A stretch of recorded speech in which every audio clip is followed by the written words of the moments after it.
Yo, how's everyone doing? Welcome back for some more Forza Horizon 3. Today I'm sharing with you my tuning setup for the 2005 Lotus Elise 111S.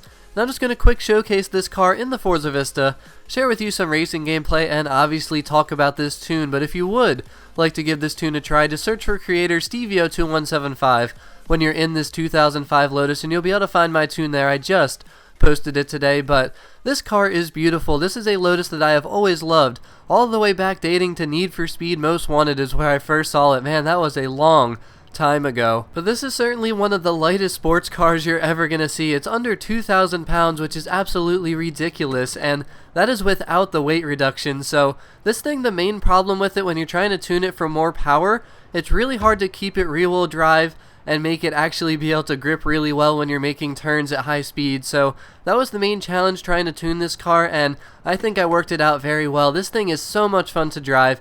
It can drift even though it's really not tuned for drifting, but it can drift really well. But it will also stay glued to the road when you want it to, so that's the main thing that makes this car nice, because it's kind of a versatile car. And it kind of surprises me though, because you would think a car is either going to grip really well or drift really well, but honestly you can make it do either, depending on how you like to make your turns. And I personally like to try and make the car grip most of the time, but sometimes obviously drifting around a corner might be the better option. So this car handles so good. That is the main thing that makes this car great.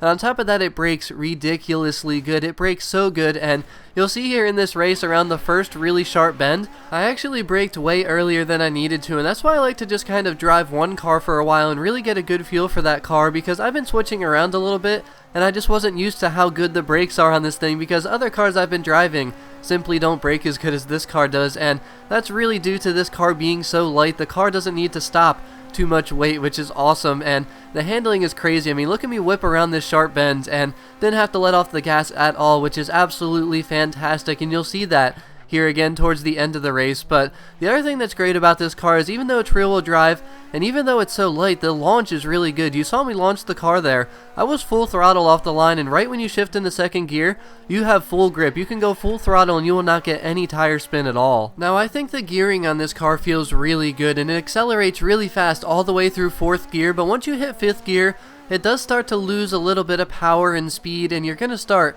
to feel a little bit more sluggish. But that's why I don't recommend this thing for races that have long straightaways. This is perfect for any race that doesn't have a lot of super long straightaways, and generally through fifth gear you're going to be pretty good, but once you hit sixth gear, forget about it. It just does not have that top end, and I did leave the stock motor in here, which is why it's a very small motor, and it's simply just not going to compete with Lamborghinis and Ferraris that are in the S1 class, just because those motors have so much more top ends. But I absolutely love the way this stock motor sounds. The blow-off valve sounds really nice on this car, and it's not the most amazing sounding motor, but it sounds good in my opinion, and I absolutely love the way it sounds stock, and I definitely do not want to swap any other motor into it. But the things I enjoy using this car for most are just cruising around, doing head-to-head races, and then also circuit races and some of the shorter sprint races like the one you're seeing right here. And even this one has some pretty long straightaways, but there's a lot of bends as well, and this car makes up for those long straightaways with how it handles around these bends, and I absolutely love this thing. It's so much fun to drive, so I highly recommend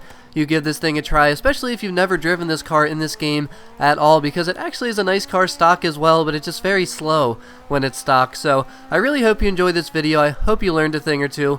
As always, thank you very much for watching. Have a wonderful rest of your day, and I'll talk to y'all again very soon. Peace out.